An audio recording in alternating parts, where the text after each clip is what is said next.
já estava presente quando eu fiz o anúncio dos objetivos da CPI e da questão legal, regulamentar, então está ciente. Ok. Sim. Ciente.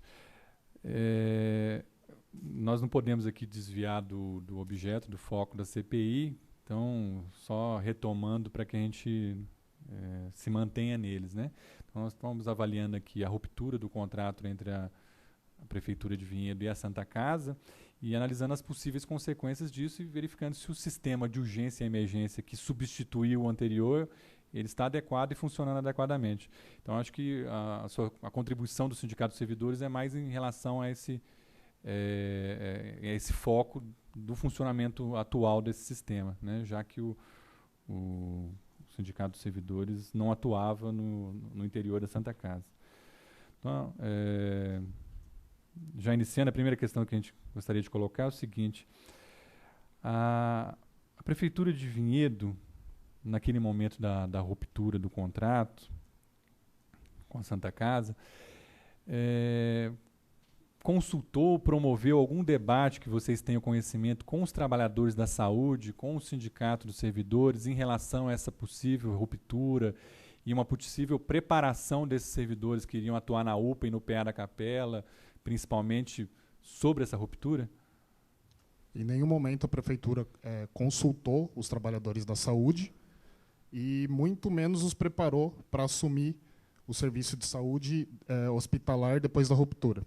Então, os servidores públicos municipais da área da saúde ficaram sabendo da ruptura, assim como toda a sociedade, através da imprensa. Conrado, do ponto de vista do chamado complexo de urgência e emergência, que a gente está colocando a unidade de pronto atendimento, né, a UPA, o PA, que fica na Policlínica da Capela, e o resgate municipal. Eu gostaria que você enumerasse, se sim tiver condições, quais são hoje os principais problemas, desafios, reclamações que os servidores que atuam nesse complexo de urgência e emergência apontam para o Sindicato da Saúde, o Sindicato dos Servidores, do ponto de vista da saúde pública? Não tem problemas que a gente do sindicato considera graves, mas são problemas sérios que precisam ser resolvidos. O principal deles chega no sindicato por meio de um sintoma. O sintoma é a hora extra, que denuncia que existe um problema ou de falta de funcionário ou um problema na organização, no planejamento das escalas e na divisão das turmas, né, que vão pegar os plantões, porque são setores que têm plantões, de 12 por 36, na maioria dos setores, né, do que vocês consideram esse complexo de emergência. Então, o principal problema para o sindicato chega como um problema de hora extra, chega, obviamente, por parte dos trabalhadores que não fazem as horas extras em tom de reclamação, como se tivesse alguns servidores que fazem muitas horas extras e outros que não fazem. Então, esse eu classificaria como o principal problema em termos de frequência, né, o que mais chega. Não estou avaliando a gravidade de cada um deles. E alguns outros pequenos problemas, por exemplo, uma das coisas que a gente escuta dos trabalhadores na UPA, da unidade de pronto atendimento, é que tem menos capacidade de atender a ocorrências graves do que a Santa Casa tinha. Então, é um número, na verdade, que me chegou hoje. Eu sabia que existia uma capacidade menor, mas o número que chegou hoje é que, na UPA, se chegarem 3 pacientes em estado grave, um vai ter que esperar ou ser removido, porque a UPA só tem capacidade de atender, ao mesmo tempo, 2 pacientes graves. Então, isso eu acho que também eu acho que é impacto do fechamento da Santa Casa e chegou, né, por meio dos trabalhadores da UPA. Mas por que teria o terceiro não teria que ser atendido, já que existe uma sala lá de urgência que ela tem 3 camas mais uma maca, segundo um dos últimos médicos que esteve aqui, é um especialista, né? Como eu não sou especialista, então não poderia afirmar com certeza o que os trabalhadores alegam, sem ser de maneira conclusiva, é que pode atender só 2 por uma questão de equipamento e de funcionários. Então, teria algum problema de equipamento, no equipamento um equipamento respiratório, que eu não lembro o nome. Isso, e de funcionário, que às vezes ali tem gente que não tem gente em quantidade suficiente. Ok. Do ponto de vista que você falou um pouco da uma certa asfixia, da quantidade de demanda maior do que a oferta de trabalhadores. E, de fato, isso foi uma reclamação que nós presenciamos, inclusive, em diligências da CPI. Você teria uma indicação de qual setor isso é um pouco mais agudo? Se é enfermagem, se é técnico de enfermagem, se é motorista? Motoristas. Inclusive, a terceira parte aí do que você denominou complexo de emergência, né? Eu falei da UPA. A policlínica, o pronto atendimento da Capela não tem muitas reclamações, né? Só tem as mesmas reclamações que, às vezes, falta funcionário na quantidade correta, e tem alguns que fazem muitas horas extras. Mas aí, complementando já, a questão que é mais crítica seria a questão do resgate municipal, que é assim chamado pelos trabalhadores, é assim chamado pela sociedade.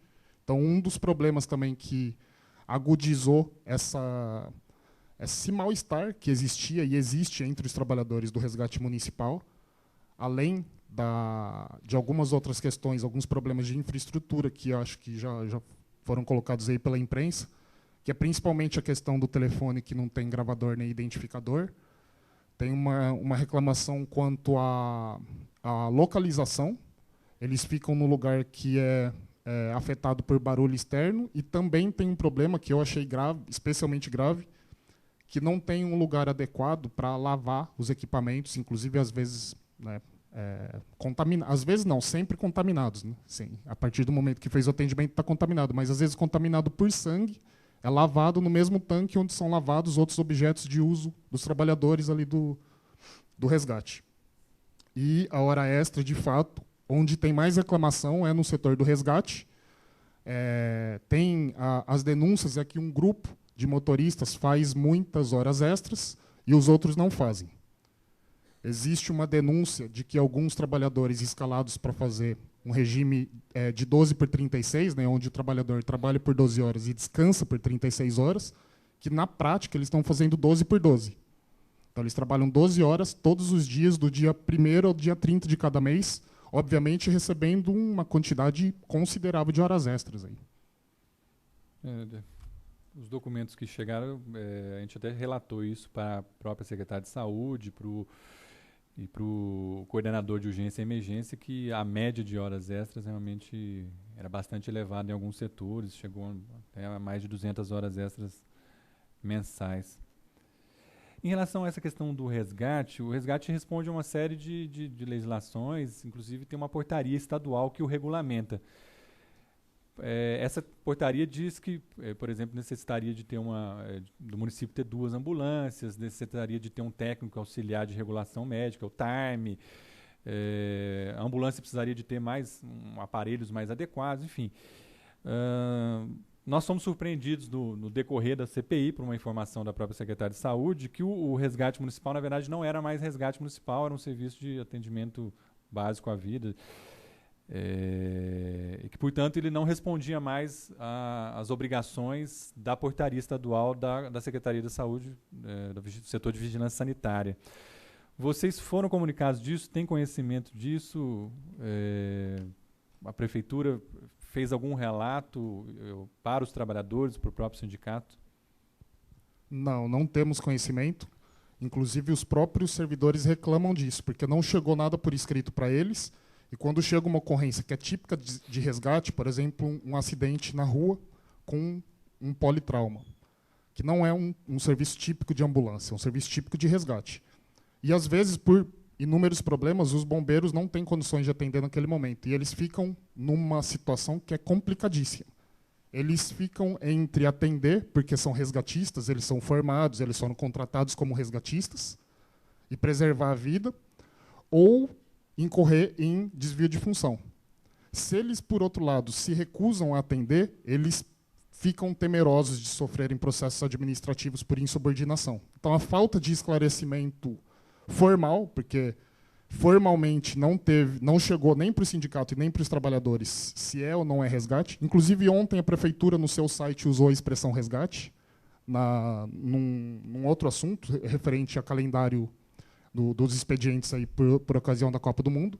Todos os trabalhadores do resgate continuam fazendo as mesmas coisas que eles sempre fizeram. Não teve uma mudança na prática. Eles estão confusos se é resgate, se mudou, se não é, e temerosos com essas implicações legais de atender ou não as ocorrências. Então, nem o sindicato, nem os servidores foram informados. Posso? Essa questão é até bom o sindicato olhar, porque é o seguinte, o cidadão, quando ele entrou lá, se hoje mudou o resgate, se é resgate ou se é sistema de ajuda à vida aí, o cidadão, quando entrou, ele assinou um contrato de trabalho. Então precisa ver o que reza no contrato de trabalho. Porque se reza no contrato de trabalho que a função dele é resgatista e ele atua de uma outra maneira, então aí ele está podendo sofrer sanções de não fazer o atendimento. Agora, se não dão condições, é outra. Cabe ao sindicato checar essa questão do contrato de trabalho. E complementando, de fato, teve um concurso público para resgatistas, então alguns são resgatistas, né? Outros são auxiliares de enfermagem ou enfermeiros. E não tem muito tempo, uma pessoa que acabou atuando como se fosse o time, né, o técnico de auxiliar lá para fazer a regulação, na verdade, em substituição ao trabalho que é do médico, né, que deveria ser do médico, ela sofreu uma sanção, ela foi punida por isso, né? Então é uma questão que chama a atenção da CPI e que eu não sei como vocês veem isso, né, a questão de não ter um médico regulador hoje no resgate municipal, né? Existe essa preocupação deles também. A primeira vez que esse assunto chegou no sindicato, na verdade, foi em relação ao médico regulador que não tinha, e eles consideravam que deveria ter por vários motivos, pela legislação e pela prática do trabalho, né, do resgate mesmo. E a gente entende, voltando um pouco aí, que apesar da mudança, a gente recomenda que eles continuem fazendo todas as atribuições típicas do cargo para o qual eles foram contratados.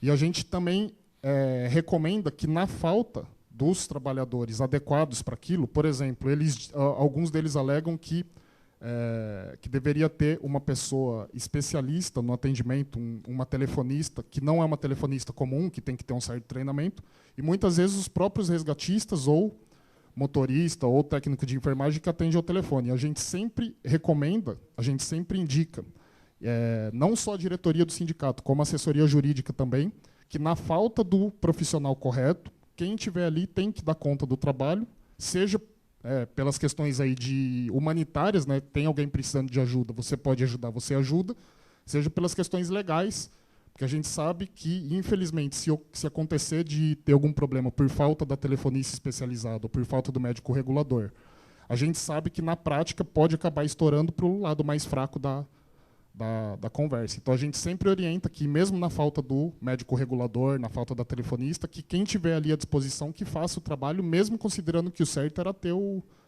profissional adequado para aquela função. Uhum. Vereador Edu, vereador Valdir, mais alguma questão? Conrado, não sei se teria alguma questão que você julga importante, que não foi questionado e quiser acrescentar. Tem essa primeira pergunta que você fez, né, sobre se o sindicato ou os trabalhadores teriam sido consultados. Uma coisa que a gente percebe que dificulta bastante o atendimento das demandas dos trabalhadores públicos municipais da área da saúde é que eles não são consultados para as grandes mudanças que acontecem aí. Ficam sabendo depois. Acho que isso eles disseram isso com bastante ênfase, eu queria deixar registrado. Os profissionais da saúde queriam ser envolvidos, né, nessas mudanças, igual do resgate, claro. A ruptura do contrato, sim. Essas questões. É isso? Tudo bem? Ok, então nada mais havendo a tratar, declaro encerrada a presente oitiva e agradeço Conrado, que veio representar o Sindicato dos Servidores, agradeço a presença de todos e dou por encerrada. Boa noite a todos.